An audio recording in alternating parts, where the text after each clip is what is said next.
everyone. So, welcome to the Random Thoughts with Dr. Gaurang Gaikwad. Hello, sir. Very good evening. How are you? I'm very good actually. How are you? I'm completely fine, sir. Thank you. Came in your mind like this title, this title is completely different, Random Thoughts on Homeopathy. So, how did this came in your mind, or what inspired you for this?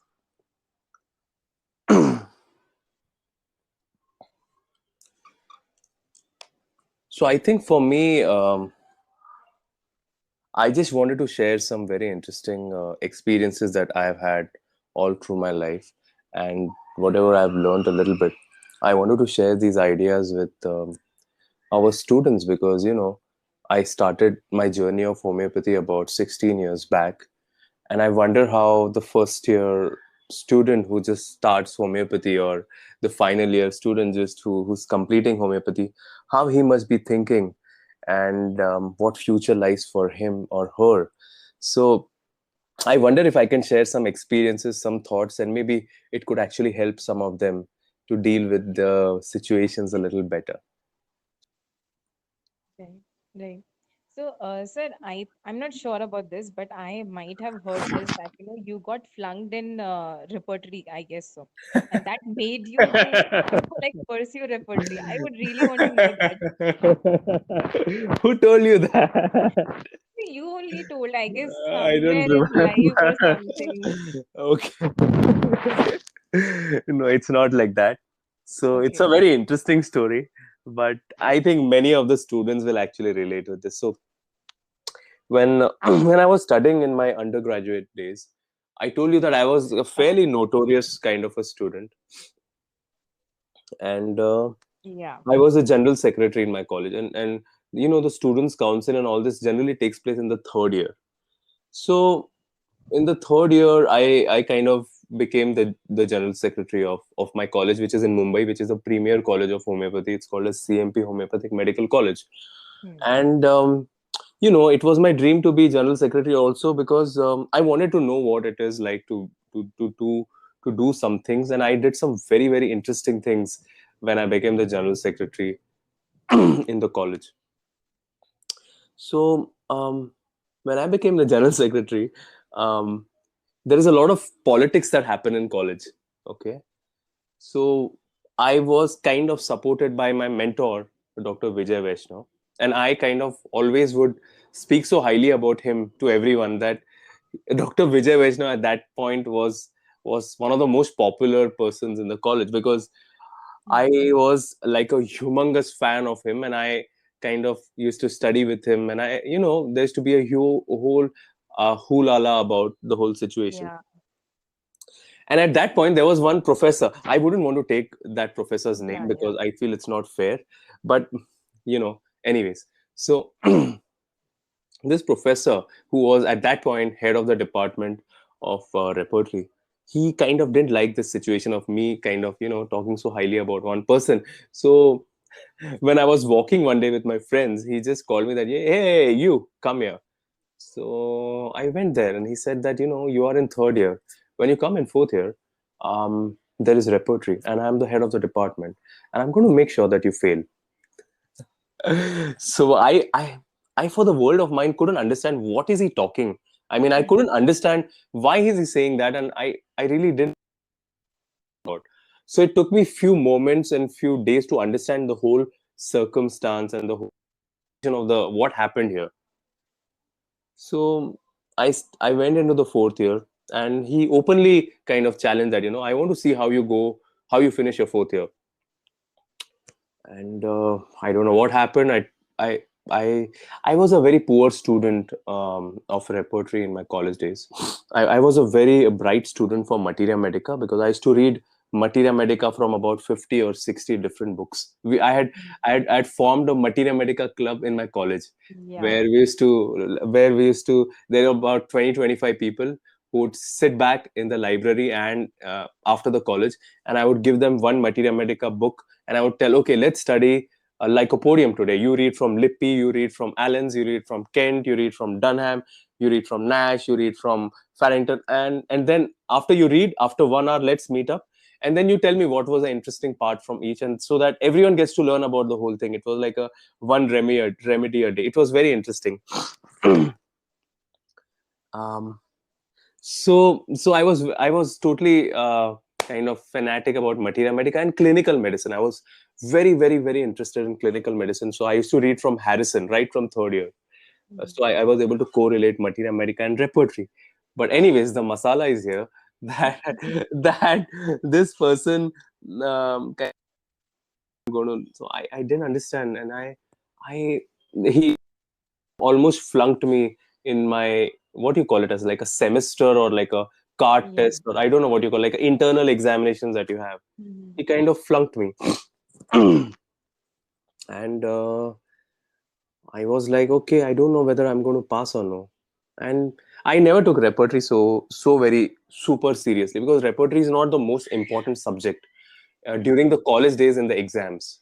Hmm. And I didn't know what is repertory, to be honest. I was a very poor student of repertory. So I went into my final examination with this person sitting in front of me with external examiner, and they asked me some questions. And he asked me some very very complicated things, which was quite obvious. I mean, understandable. He had challenged that I want to see how you pass. So I knew that I was going to face that. He asked me some crazy things which I don't even remember now.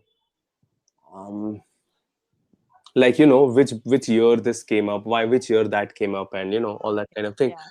I God knows what. So I didn't answer much. I Whatever little bit I would, but I know that it was my viva or my interview Hmm. was ridiculous, and I knew that he would easily fail me. So I worked very hard on my theory. Okay. And I just kind of crossed my fingers, and I thought that, okay, maybe I may pass. So and he actually even kind of made the external examiner ask me some things, because the entire power of passing in an exam is Hmm. dependent on the external examiner and not the internal Yeah. examiner. So I remember external examiner asking me some very complicated things, and I obviously didn't know any of it. um, so I waited for the results. In the results, the final result, the board results, in the fourth year, I got a distinction in repertory in the theory, but in Oh. the practicals, I was exactly 50 out of 100. Like, I was Oh yeah. just pass, because they couldn't fail anyone basically. Yeah. No one fails anyone in the vivas generally. So they tried Yeah. their best, but they couldn't. But the story doesn't finish here. Picture bhi baki hai. So although this was actually not intentional, but I Mhm. thought that, okay, I later on studied a little bit. I went to I spent some time with one of my teachers called as Dr. Kamlesh Mehta in my internship, and I spent some time with Dr. Vijay Vaishnav. Then I spent some time with Segal's group of homeopathy, like, Dr. Yeah. Ashok Mohanty, Dr. Milind Rao, and then I went to Kolkata. I went to Kolkata. I saw Dr. Sarkar prescribing, and Hmm. I could see that this guy knew the entire Kent repertory, every rubric in and out. Then I Hmm. thought, if this human being can know it, I will also know it. So for a month, I would almost sleep for only 2 hours every day, and I would close myself down in a room and just keep on reading Kent after page after page, till I knew every rubric and the remedy there by heart, whatever it takes. I said, "Aaj ya to repertory hogi ya to main." So in this way, about 2-3 months, and I almost knew the entire Kent. Hmm. So I developed a lot of interest in repertory, and later on I studied repertory from different I kind of evolved different techniques of repertorization, Boger Bonninghausen's repertory, Nair, Fatak. Then I became very interested in repertory because it was not a very popular subject, Yeah. and I took it to myself that, I want to make repertory popular. It was not intentional that, just because someone told me something. And about 3 years or 4 years after I finished my internship, I started teaching in other song, and repertory was my subject. I used to teach repertory to all. I must have Yeah. taught in about 20-30 basic courses, Yeah. and Yeah. about, I don't know, 20-25 advanced courses. I taught repertory across the country. And then one day, you won't believe, the college uh, the college, and the same guy who later on became the principal of the college actually invited me to teach Oh. repertory in the college to the interns. I still have that kind of a small token of appreciation that he gave me. That and he really, he was very, what you can say in that way, um, very very comforting and appreciating, how you are so well. And I was just smiling. That's about it. It was like what do I say? It was a kind of a very sweet kind of I hate the word revenge, but it was a very, very sweet feeling. So Because I often say this, that massive success hmm, is the only way to take a revenge, and right. nothing else. So this is actually the story of repertory. It was not intentional that, oh, this person said something and that's why I worked very hard, and I've written many books on repertory, but it just happened. It's just one of those serendipity type of situations of life that some magical Yeah. things just connect. The dots just connect towards the end, and the Just story actually doesn't finish there. After yeah. many years, after many years, I was not fond of this person, but I and he was one of the reason why I didn't join the college. Okay, Okay. because I told you one of my biggest dream was to become a teacher in the college. Hmm. Yeah. So after many years, about 8 years after my internship, he was kind of what can one say? He was kind of caught in doing something very wrong, and then was removed from the college, and he's now barred from coming into any college or any university activity. So it was, as they say, there was a kind of a strange situation, and a very, very strange situation came up from it. It was a very interesting learning for me, that massive success is the best revenge. Because why would a big college professor actually Hmm. just kind of scare a young student away? It Right. was an interesting experience. This is going to inspire a lot of students, I would say, because this situation is very relatable, I think, and students can relate to this a lot. I This hope it may doesn't happen. happen. I hope it's not happening across But across the country in different colleges. But I do know there are many people hmm, like that. yeah, Unfortunately, colleges have some people, but there are good people also. yeah, So when this person was doing this to me, there was another person who was guiding me about how to handle this in the right way. So right. there are good and bad people everywhere. Jahan Ram hai, wahan Ravan bhi hai.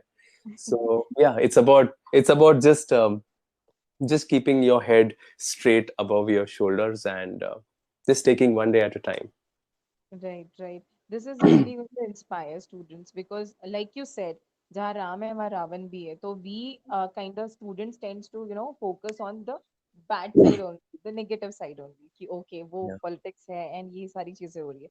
So this is going to inspire students a lot because specifically अगर आपके साथ ऐसा हो सकता है तो किसी भी Hmm. students के साथ तो possibly हो सकता है. मेरे साथ ही हो सकता है, because I was like that. I was that kind of person in the college. Everyone's eyes were on me, because I was, you can imagine, at that point, I was involved in so many different things. I was the Hmm. general secretary.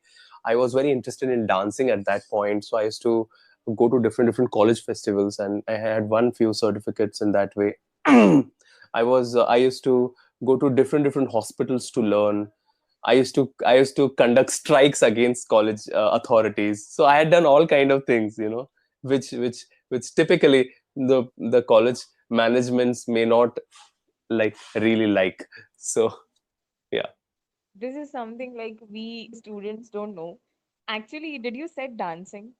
Yeah.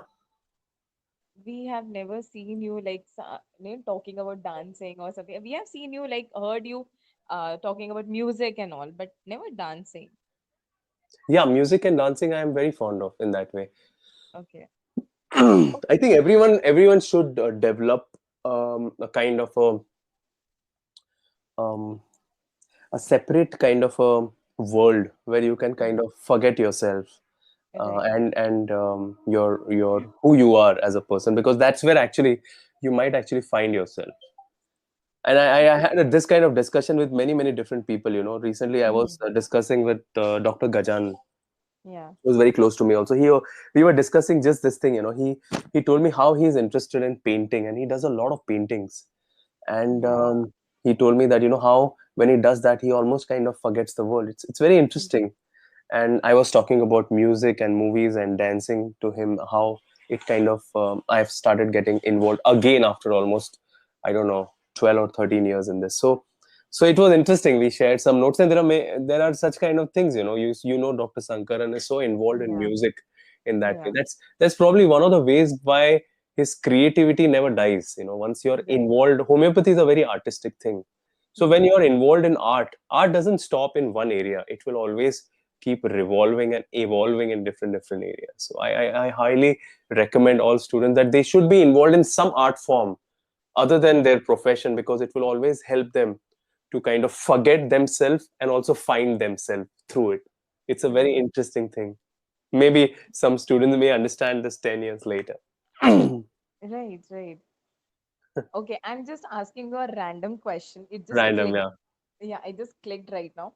I've heard it from somewhere that you don't like farewell parties. I mean, why? You have never been to any farewell party in POS. Why? Where do you get this information from? I know this because I have been there for the basic course, advanced course, and this Yeah. foundation course. And I have lot many things to ask. Okay, so this was one Okay. thing because I think there was some master course was going on and the Hmm. farewell was upcoming, and somebody told me that everyone will come except Gaurang sir. I said why? They were like, no, he never comes to a farewell party. I was like, okay. Yeah. So I I didn't attend my farewell in my college, obviously, because I told you that during almost mid internship I left the college Mm-hmm. from Mumbai, and I went to Calcutta to study homeopathy further, and spending time with different people. At that point I wanted to learn and grow in that way. So I obviously, once I'm there, I couldn't come back here in my doing my farewell. Farewell happens in the last day of internship, I think, something like Yeah, that. yeah, See, I have my own views on this, okay, so which may be mm, radically different to the norm. I yeah, feel that I feel that farewell parties are parties basically. And I now I think that I don't know if it's a good idea to party at that point, because the colleges have like a 1 2 month programs that go on, mm, mm, okay, which I feel are very important times for the student in homeopathy to really upgrade their skill set. Instead of doing that 2 month party in the college, if that 2 month that person spends day in and day out with a really highly skilled homeopath, okay, or anyone, imagine where that person will reach. But that person is yeah, thinking about, okay, what I'm going to wear tomorrow, and what I'm going to, you know yeah, which color I'm going to wear, and where is the party, and when are we going to the picnic? Because I saw that happening.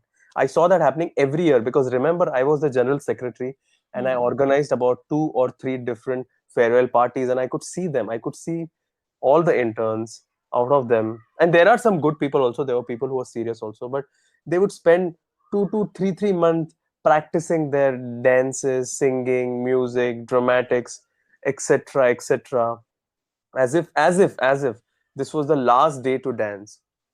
I'm the yeah, last person who will tell you that don't party. Okay, you should party. You should really chill. But you don't spend that crucial time of your life doing that. You need to party, but there is a time for partying. There is a real time, and this that unfortunately is a very crucial time, I feel. mm, This is just my view. mm, and so this is the thing about it. I feel कि तुम कुछ करो, कुछ कुछ कुछ नाम कमाओ, you mm. do something special, and there is a time for party after that.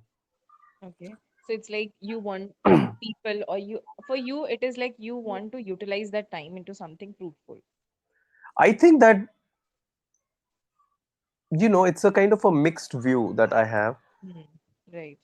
So I believe that it should be balanced well. Unfortunately, the whole interest goes there Mm, in just parting, and I don't know how many people who actually are in the last year of their college actually meet 10 years later. I don't know, not even two or three.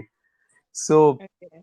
yeah, but you will keep meeting Kent and Bonninghausen and Hanneman and Nash and Tyler all through your life.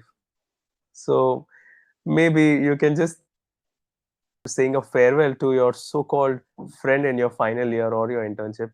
You could actually say hello and friendship with all our masters like Hanneman, Kent, Nash, Tyler, Bonninghausen. So that's the idea what I wanted to say. Yeah. This is the advice you always give.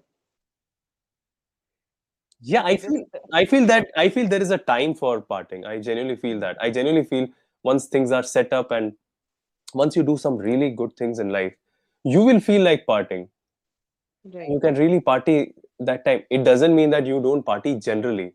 Okay. Mm, I'm just against the idea of culture of 3 4 months of party non-stop in the crucial times of your life. That's just my view. right, right. I might have asked very random question, but this was it. I wanted to ask you this because I've been hearing this since a very long time. So I'm like, okay, I want to know why is it so? And I think also the also the fact that mm, I don't know. I generally kind of think that I think that many of these parties are kind of people are just they're confused, not knowing what are they doing. It's just some music playing and you're just moving. That's about it.